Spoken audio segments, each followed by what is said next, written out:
Alors, mes prochaines invitées, Mme Micheline Lepelletier, qui est propriétaire de la Plume d'Oie, et Diane Mercier, qui est son aide, c'est deux grandes amies, je pense. Aussi, oui. Parce qu'on vous a toujours vus ensemble depuis 25 ans. Oui. Vous fêtez vos noces d'argent de la Plume d'Oie? Au printemps prochain, le 30 avril, 25 ans, oui. 25 ans, ça passe vite, hein? Incroyable. Je suis content de vous voir. Ça fait longtemps que vous n'êtes pas venu nous voir. Même, c'est la dernière fois, même, on en jasait. C'est la première fois que vous venez dans nos nouveaux studios. Tout à fait. Écoutez, c'est merveilleux ici, là. Oui, autrefois, c'était au 25. Oui. Comment ça, donc? Vous ne venez pas me voir plus souvent? On était en train de récolter et de travailler très fort sur notre projet. Bon, on va en parler. Moi, je voudrais savoir, 25 ans de la Plume d'Oie. Racontez-moi, comment ça va à 25 ans? Bien, écoutez, de plus en plus, je pense que la Plume d'Oie est connue pour les services personnalisés qu'on offre. Et puis, je vous dirais qu'actuellement, notre calendrier de production est bouclé jusqu'en septembre 2020. C'est sûr que je laisse toujours de la place. Belle nouvelle, ça? Très belle nouvelle. C'est le fun, hein? Et depuis quelques années, c'est comme ça. Et ce qui est intéressant, on ne fait pas de promotion.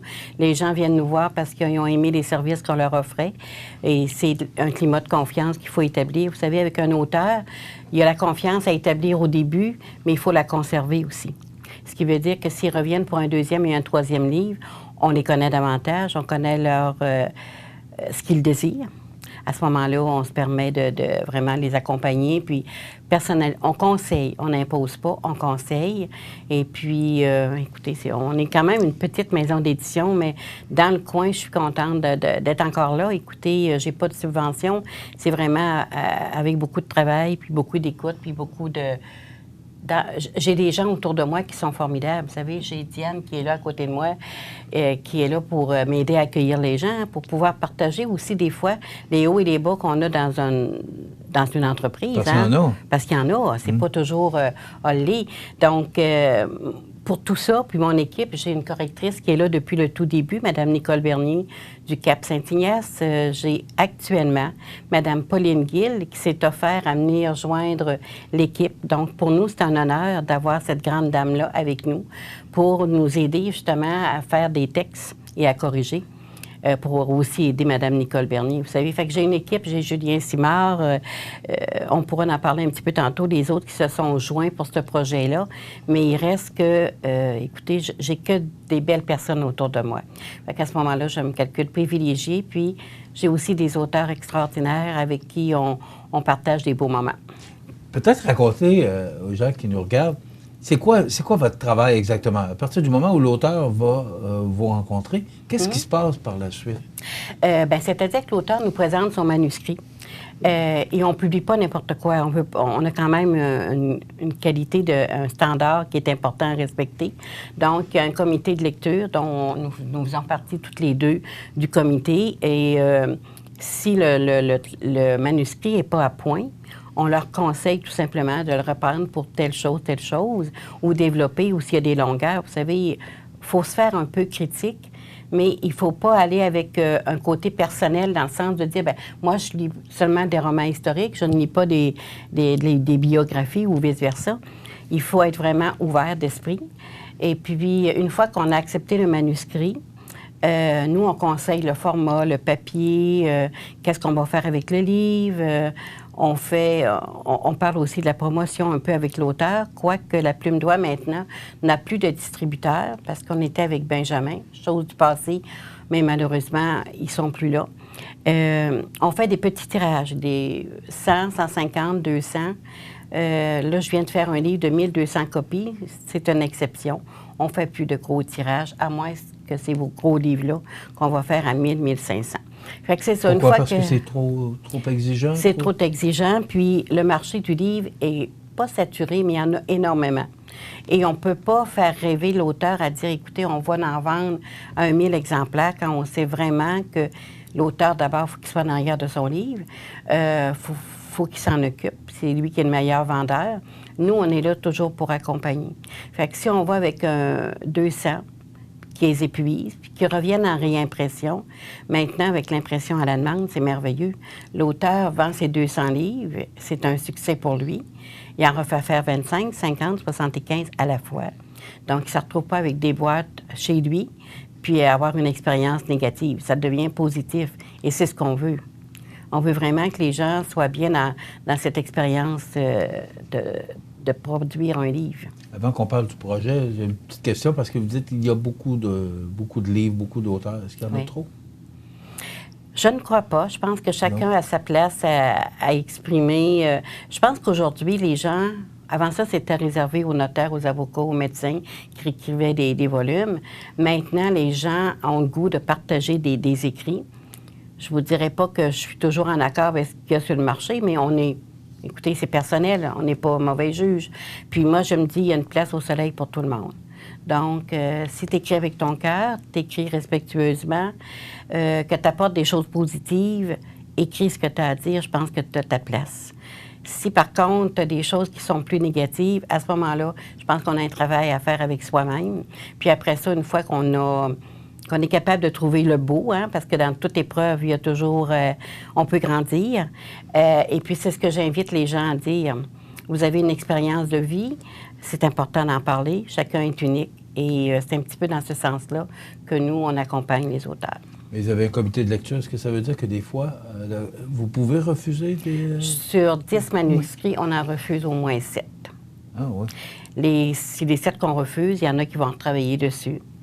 Mais on ne peut pas publier n'importe quoi. Puis nous, on est un petit peu plus au niveau de l'historique, au niveau des romans historiques, les biographies. On aime beaucoup les témoignages, mais des choses grivoises ou des choses, des règlements de compte, non, on n'a pas besoin d'être ça. Puis je pense que c'est pas de rendre service à la personne qui écrit si on les publie. Fait qu'il faut toujours rester dans le côté positif et je pense que c'est ce qui est le mieux. Là. Toujours. C'est toujours bien. Donc, toujours la bonne voie. OK. Maintenant, on va ramener ça à cette... Parce que vous étiez venu en entrevue ici pour nous parler de votre projet. Oui. Là, il prend forme. Oui. Racontez-nous, parce que ça fait quand même longtemps qu'on ne vous a pas vu, racontez-nous, c'était quoi votre projet? Notre projet, c'était un grand défi. Hein? Maintenant, là, on le voit se concrétiser. On voulait rendre un hommage aux acériculteurs de la MRC de Lilley et Montmagny. Parce que je pense que ces gens-là font un travail de moine, font un travail de passion, font un travail très dur. Et on voulait tout simplement, d'hier à aujourd'hui, d'hier parce qu'on a nos ancêtres qui n'avaient pas les possibilités que les acériculteurs ont aujourd'hui. Mais par contre, ils ont été là, ils ont donné beaucoup. Puis quand ils parlent de leur... Puis encore aujourd'hui, on leur remarque, quand ils parlent de leur érablière, c'est les yeux brillants. On sent qu'il y a une passion, on sent que pour eux autres, c'est un univers qu'ils veulent conserver. Et aussi, les érablières ils permettent des réunions de famille. Je crois que ce soit une petite, une moyenne ou une grande entreprise à ce niveau-là. Ça a toujours été. Hein? Ça a toujours été. Parce que moi, j'étais petit garçon, puis mon oncle avait une érablière, puis on allait là, puis toute la famille était là. Alors, c'est une belle occasion, c'est une belle... à part le temps des fêtes, de se voir au printemps. Une belle rencontre Alors, familiale. c'est une belle place pour les réunions de famille. Oui. Tout à fait. Vous en êtes où avec votre projet actuellement? Actuellement, je vous dirais qu'on peut... hier, j'ai fait le point, justement. On a environ entre 600 et 625 pages de réservées dans notre volume. Notre objectif était de se rendre aux alentours de 800 pages. Je pense qu'on est bien parti. Il nous reste encore des gens à contacter. Et on avance, on va récolter des documents. Je pense que je vais laisser Diane expliquer la suite des choses pour un 15 jours. Là. Oui, bien, pardon. Bien, on a encore jusqu'au 21 octobre pour fournir textes et photos. Puis... bon, d'abord, qui vous fournit ça? Vous faites appel à qui exactement? Aux acériculteurs, que ce soit une moyenne, une petite ou une grosse érablière. Tous les gens sont les bienvenus. Ça va nous faire plaisir d'avoir leurs textes, leurs photos.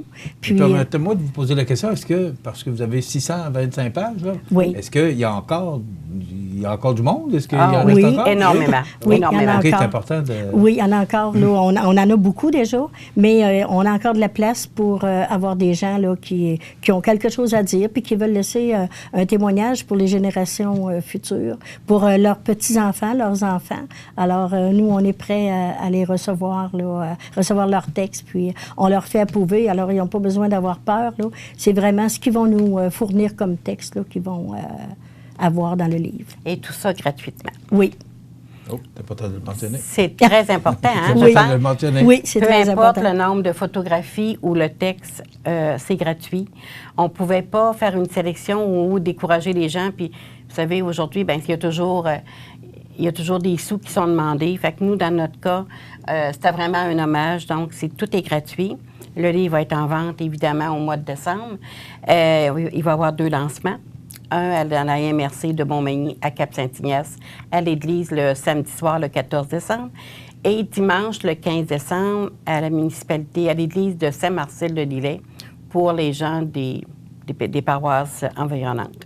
Donc, il y aura 2. Mais d'ici ce temps-là, on a besoin vraiment que les gens qui n'ont pas participé nous contactent. Et nous, on va faire encore d'autres contacts. On a à peu près 3 ou 4 listes encore. Saint-Perpétue, Saint-Omer, on a encore de Saint-Marcel à appeler, Sainte-Lucie-de-Beauregard. Fait que vous voyez, on a des paroisses qui sont complètes. C'est vous qui les contactez? Oui, Oui. j'ai une équipe qui... Il y a de l'ouvrage là-dedans? Oui. Je pense que l'équipe n'a pas compté les heures, puis non, c'est vraiment, je pense, par passion, puis on est vraiment amoureuse de ce projet-là. Puis des fois, les gens nous disent, moi, je fais pas de facilité à composer, mais on peut les interviewer. Puis, à partir de ça, nous, on fait un texte. Alors, vous savez, il y a moyen de faire quelque chose de beau, là, puis même si on n'est pas... quelqu'un qui compose là, à tous les jours, il n'y a pas de problème. Vous mettez à la disposition des gens là, tous les outils. Là, oui. On a M. Maurice pas de venir d'avoir la plume doigt. Vous allez vous charger de ça. Oui, tout à fait. Donc, c'est presque... Parce que ça fait quoi, 2 ans? Ça fait 2 ans. Que vous êtes là-dedans? Oui. Il y a de l'ouvrage là-dedans. Il y a beaucoup de travail. Puis on a une équipe extraordinaire. On a un photographe, on a Julien Simard qui a fait la page couverture d'ailleurs. Puis on n'a eu que du succès. Julien, je le remercie beaucoup. Julien va faire les pages couleurs parce qu'il va y avoir quelques pages couleurs aussi à l'intérieur. C'est un photographe. Donc, les gens ont besoin qu'on se rende chez eux pour les photographier, on est disponible. On a des gens comme M. Maurice Gagnon, M. André Robichaud, Sylvain Laure, M. Després, qui sont dans l'équipe pour interviewer. M. Maurice Gagnon fait des interviews téléphoniques. Tout le monde connaît Maurice Gagnon, le journal Le Placoté, autrefois. Là. Voilà. Donc, Maurice a rejoint l'équipe aussi de La Plume. On a des gens comme M. Després qui s'est occupé de Notre-Dame-du-Rosaire. On a tous les érablières de Notre-Dame-du-Rosaire. On a l'île aux grues qui ont fait un collectif. Nous avons Saint-Marcel que j'ai presque terminé au complet. Il nous manque un petit peu pour Montmagny, Saint-François un petit peu, Saint-Perpétue beaucoup, donc ils vont être contactés dans les jours qui vont suivre. Comment vous allez faire ça? Est-ce que vous allez faire ça par municipalité ou, par municipalité. Ou ça va être... Non, on y va avec une municipalité. On a notre liste de noms. Les numéros de téléphone sont trouvés. Nos personnes qui vont appeler Mme Lavoie, Mme Leblanc, Mme Lise Proux-Bernier aussi de Saint-Pierre. Donc, les autres sont là pour contacter, pour leur dire, écoutez, êtes-vous intéressés? Oui. Ils prennent des questionnaires et Maurice, ensuite, peut interviewer. Et Mme Pauline Gill aussi, qui peut les interviewer également. Il va être en vente, parce que là, on est aujourd'hui le 8 octobre. Le 8 octobre. Et là, vous le publiez le 14 décembre. Oui. Il vous reste 2 mois. Il me reste 1 mois, ce qui veut dire qu'il part pour l'imprimeur le 8 novembre. OK. Ce qui veut dire qu'il nous reste 1 mois à répondre aux demandes que les gens vont nous emmener et à faire approuver les textes, parce que tous les textes sont approuvés. C'est quoi votre date, là, la date de fin, là, de prendre... Diane va l'annoncer. Lundi, le 21 octobre. C'est notre dernière... c'est notre limite. Bravo. Il va se vendre combien? Il va être 100 $ taxes incluses. C'est un livre cousu caisse. C'est un livre qui va traverser les générations. Il va avoir entre 32 et 48 pages couleurs.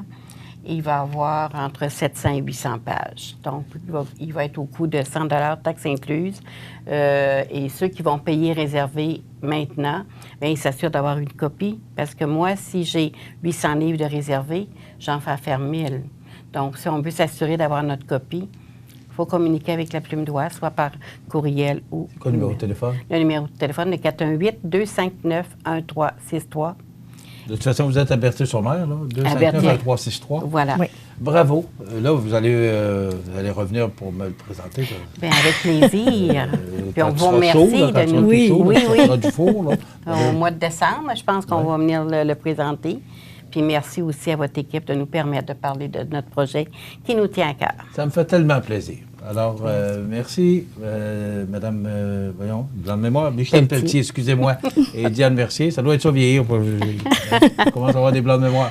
Alors, merci beaucoup d'être venu. Merci, Faites-moi le suivi. On veut savoir, j'espère que vous allez avoir d'autres gens qui vont communiquer avec vous. Oui, puis je suis certaine, je suis vraiment positive.